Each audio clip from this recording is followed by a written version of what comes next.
What's up everyone? Today's video I'm going to be showing you how to replace the rear drum brakes on a Dodge Dakota, or it could be a Durango, or it might even be a Ram, but specifically we're going to be showing you on this Dodge Dakota. So we have to replace the drum shoes on this truck, and I'm going to show you how to do it. We already kind of have the wheels off. I'm hoping you guys can at least get your wheels off. So let me show you what we got and what we need to do. All right, so once you get the wheel off, you're going to see something that looks pretty familiar, and it's going to look like this. And you might be thinking you can just pull off this big drum. If you're super lucky, you might be able to get it off. You might be able to tap it off with a hammer. But if you go to pull off the drum and it just does not want to come off, you have to have a little bit more fun, and that's when we get into this. So on the back side, you will see a rubber piece that looks like this, and that is going to be in relation to this hole here. So in this hole, what you have to do is you kind of have to use two tools, usually a flat or slot head screwdriver and something else to push a tab. And what you're going to be doing is putting in your screwdriver, and you're going to be rotating essentially like a dial. There's a little gear mechanism in there that you're going to rotate, but at the same time, simultaneously, you're going to be pushing to release a latch that prevents that dial from rotating. What does that all mean? Well, I'm going to take this off and show you guys the mechanism that's inside so that you can understand what I'm talking about if you've never taken one off. Let me pull this off. I've already had this one off, so I can pull this off to explain the mechanism in there so that you can get yours off. Okay, so drum is off, and this is the mechanism right here that I was referring to. So what you'll see is these teeth, and you'll see this little latch in here, and if everything's working correctly, it should be in contact with your gear, and you'll see the teeth go in one direction, right? So you can't, it's going to try to prevent it from spinning it this way, but it's going to freely allow it to turn the opposite direction, at least somewhat freely. But so it'll allow it to turn this way, but it won't allow it to turn the other way. So when you stick your screwdriver or your tools in the one side, you want to push on this latch, so you're pushing it off the teeth, and then at the same time you are turning it in the direction that is going to retract this. So in this scenario, we're going to be turning it this way so that this contracts and it releases the pressure or the tension on your shoes. So that is what you're trying to achieve through this tiny little hole. It can be frustrating at times, but seeing this side of it and knowing what you're trying to achieve makes it easier. So you're going to be pushing on this with one screwdriver, and then you're going to be trying to rotate this dial at the same time, or this gear, so that you're retracting the shoes and you can get your drum off. So that's that. Also, since we have the drum off, one easy way to tell if you're in need of new drums, well, there's two ways. So you'll see a measurement here where it says max diameter, in my case 9.055, and that is a measurement of how much material they can remove before you need new drums. In my case, the lip, you can also tell by if there's a big ridge here. If there is a large ridge here where the shoes have been riding, chances are you need to get them machined. Mine are good in this situation, so I'm just gonna be replacing the shoes. I don't have a large lip right there, so I'm good. I'm gonna reuse these, but I'm gonna clean them up a little bit. So I'm gonna paint them black, freshen them up just so they don't look so crusty, and we'll resume our brake shoe job here also. Here are the parts that we're going to need for today's video. You might not need all this stuff, but I'm going to be replacing it because I am not sure what the history is on this vehicle, and a lot of the stuff looks tired and worn, and there's a lot of parts that are missing as well. So in particular, these yellow springs, but we'll get into that once we get into the actual replacement. So anyways, we got our brand new shoes. You might see two different bags here and wonder why. That is because the auto adjusters are different from driver to passenger because they rotate in different directions. And then we have the spring kit for both sides. So the spring kit comes with both. So I'll link all the parts down in the description below. You guys can check them out if you guys need to get yourself some of this stuff. So that's the stuff we're gonna be replacing. Let's go ahead and get to it. Okay, so just before you get into it, it's not a bad idea to take some pictures of the way all these springs are, because it can get overwhelming at times. So you just want to take a picture of where the different clips are, where the springs are, so you can hopefully put them back in the original position, and that way it's not so confusing later. So we'll take some pictures, and then first things first, we're going to take off these top springs. So we'll remove these top springs and we'll go on to the next step. So I just want to show you guys, there are fancy tools that you can use to remove the spring, but what I'm doing is just putting a set of pliers or channel locks here and using the side of the shoe to get leverage so that I can pry them that direction, and then once I get it to open up, I'm slipping a screwdriver in there and popping the spring off.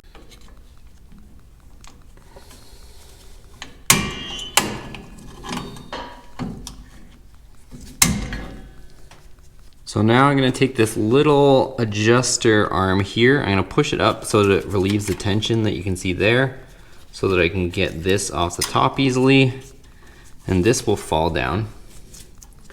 And now it's just a matter of removing these two pins that hold the shoes on, and the whole assembly should drop down and out of the way. So here's the pin, it kind of looks like a nail on the end, and the other end looks like a T. And then here is the retainer, which fits through and turns 90 degrees and locks in like so. So what you have to do is, there's a spring in here, of course, you have to push this down, rotate it 90 degrees, and then pull it out so it fits through. And you might have to put your finger on the back side of the drum brake assembly so that you can hold the pin, because you don't want to be trying to push in and this pin is sliding out the back of your assembly there. So let's go ahead and we'll push those, turn these 90 degrees and get that out. There's one.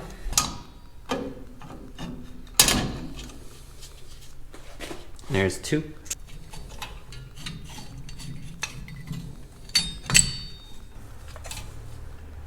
All right, so that is with the shoe assembly off. We can remove these old pins out of the backing plate because we're not going to need them anymore. So we can discard those. Same thing with this side, remove that one as well. And here is this part that goes between. So we're going to be replacing the spring, so we can remove that one. And this thing here is our parking brake assembly. You can see it comes through here. This hooks into our shoe right there. So you're going to want to just take note of that, and you're going to want to hook it into the new one as well.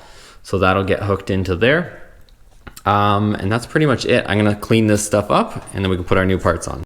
So we just brought everything back to the bench because this is a little bit easier than trying to work on the floor or try to put this all together on the vehicle. So one thing I want to note, so see on your shoes, you're going to want to figure out which one is which. So see this peg here, I've laid them out this way. So this is actually the driver's side on this vehicle. And if you look on this, this is the passenger side because this peg is located over there. You're going to want to be conscious of that, because if you look at the actual shoes themselves, that peg is where all this mechanism is going to attach to. And since most of the springs just kind of hang out here like that and our little bracketry, I'm going to go ahead and put all that stuff on here on the bench before we bring the shoes back over there. All right, so here we go with this. We'll get some of our pieces out here, and we're going to put this here because this is going to be one of the most important ones that we're going to want to do with the extra room. So we'll put this spring around this post. We'll take this little guy and put this on here. And now the fun part of getting this spring over top of here, it's not that hard honestly, but this spring has to go over top and latch on like that so that it is pressing down like so. So that spring is on there like that. We don't have to put this on just yet, but we can put the spring on that connects the two. So we can grab our adjuster, put this in here like so, and we can grab our long spring and connect the two here since it's easy and accessible. Use whatever tool you prefer.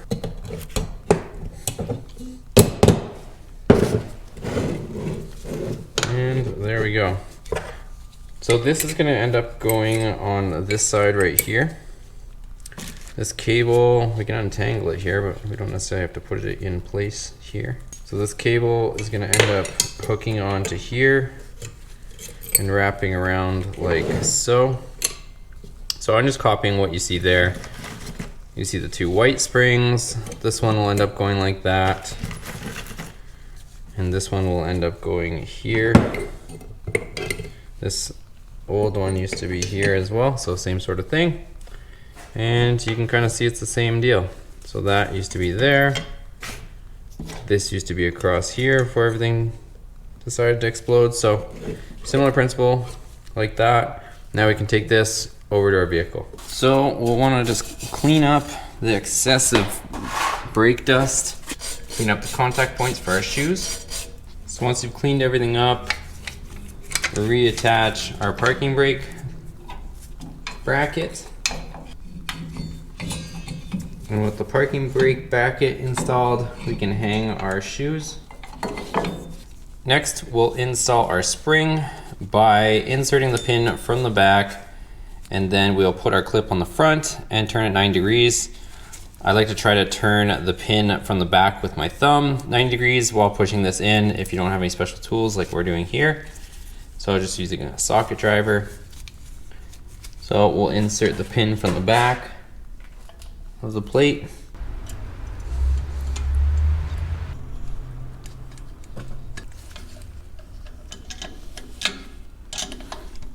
And there you have it. It is 90 degrees turned. So let's do this side. Same deal. We'll put our slot up so we know where this is.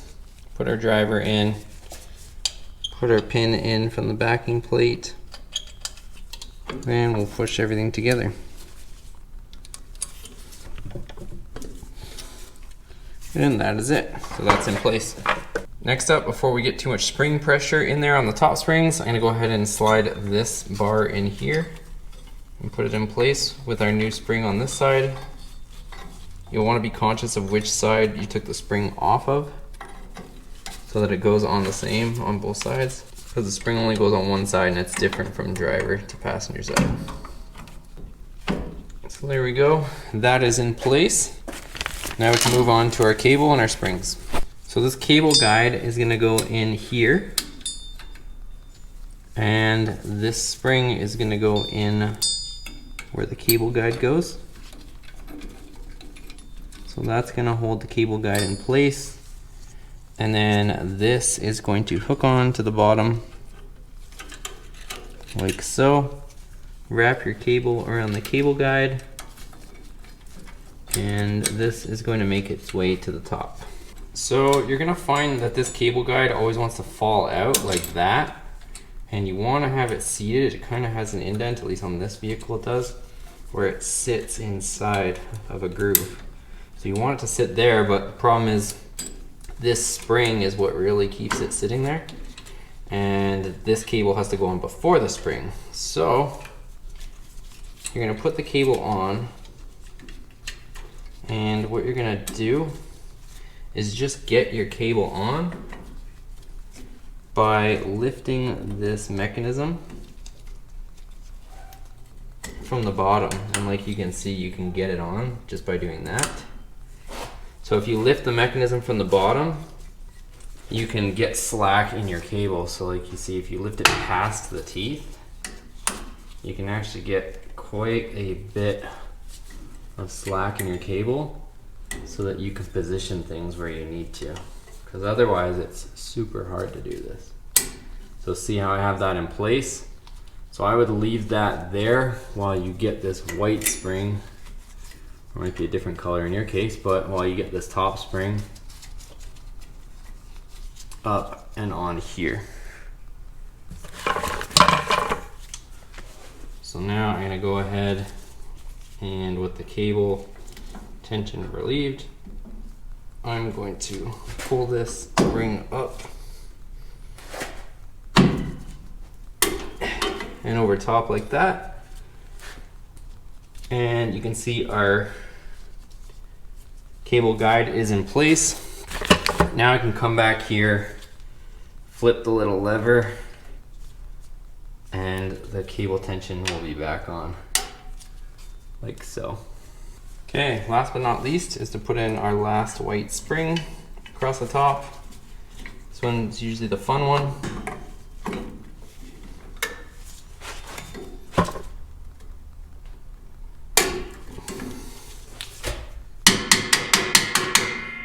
And there we have it. So with everything in place, we can now slide our drum over top. One thing to note is, so this adjuster, whether you spin it one way or the other, it opens and closes. So it either opens up the drums, so it extends them like you can see that doing there.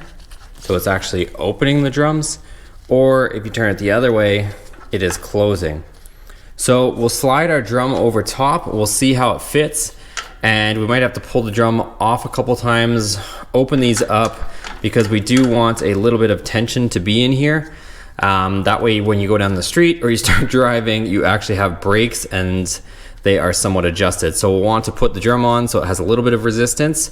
Let's check that now.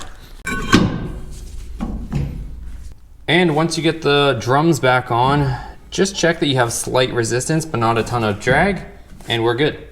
And if this was too tight, you'd take this off and you would turn the adjuster so that the shoes would come in. And if it was too loose, you would, same thing, take the drum off and you would extend the adjuster to bring the shoes out.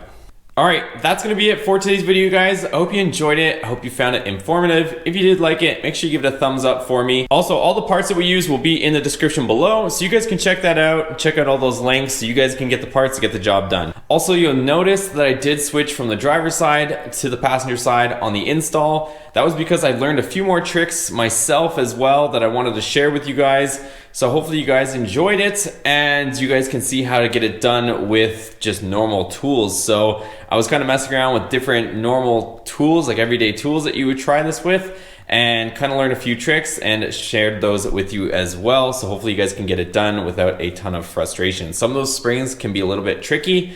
So I found a few ways that we could get around that or get them on without too much headache. Also the trick with relieving that tension on the cable I also figured out after messing with the driver's side. So that was the reason for the switch. But anyways, thanks for watching, guys. Make sure you hit that subscribe button. We got a lot of content on the way and also a lot of content already on the channel. So definitely want to stick around. Thanks for watching. See you on the next one.